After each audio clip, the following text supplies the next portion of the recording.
வரைக்கும் சேனலை சப்ஸ்கிரைப் பண்ணாதவங்க சப்ஸ்கிரைப் பண்ணிக்கோங்க. Pandian stores serial new promo என்னென்னு பார்க்கலாம். ரொம்பவே டென்ஷனாகவே இருக்காங்க. சரவணன் செந்தில் வந்துட்டு ரொம்பவே அப்செட்டாக உட்காந்துட்டு இருக்காங்க. அப்போது அவங்க வந்து பழனி கேட்குறாங்க, என்னடா ஆச்சுன்னுட்டு. தேவையில்லாமல் இந்த எதிர் வீட்டில் இருக்கிறவங்க அப்பப்போ நம்ம மீனாவை அடிக்கடிக்கு டென்ஷன் படுத்துகிறாங்க. மீனாவும் வாயை திறந்தே எதுவுமே சொல்ல மாட்டேன்றான். எனக்கு ரொம்ப கஷ்டமாக இருக்குது அவளை நினைக்கும் போது.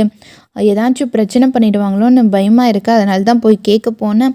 அவங்களும் தேவையில்லாமல் என்கிட்ட பேச ஆரம்பிச்சுட்டாங்க. எனக்கு என்ன பண்ணுறதுனே தெரியல அப்படின்னு சொல்லிட்டு ரொம்பவே ஃபீல் பண்ணிகிட்டு இருக்காங்க. ஆனால் இந்த குமரன் மட்டும் வித்தியாசமாக நடந்துக்கிட்டான். அவனோட வித்தியாசத்தை பார்க்கும் போதே எனக்கே பயங்கரமாக ஷாக்கிங்காக இருந்தது அப்படின்னு சொல்கிறாங்க. மாறிட்டானோ, மாறினா நல்லது தானே மாப்பிள்ளை அப்படின்னு சொல்லிட்டு பேசிகிட்டு இருக்காங்க. அதுக்கப்புறம் அங்கே அரசி வந்து பார்த்து சிரிச்சுட்டு சந்தோஷமாக அங்கேருந்து கிளம்பி போகிறாங்க. அதுக்கப்புறம் பார்த்தோம்னா அரசி வந்து வெளியே நின்றுட்டு இருக்காங்க. கரெக்டாக குமரன் வராங்க.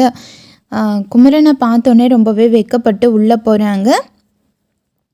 உள்ளே போன உடனே அரசி உள்ளே போனதை நினச்சி அங்கே வந்து குமரன் நின்று ரொம்பவே வெட்கப்பட்டு நிற்கிறாங்க. இதுவே போதும், கண்டிப்பாக இவ வந்து நம்ம பக்கம் வந்துடுவா அப்படின்னு சொல்லிட்டு யோசிக்க ஆரம்பிக்கிறாங்க. அதுக்கப்புறம் பார்த்தோம்னா ரொம்பவே சந்தோஷமாக இருக்காங்க அரசி வந்து குமரனை நினச்சி.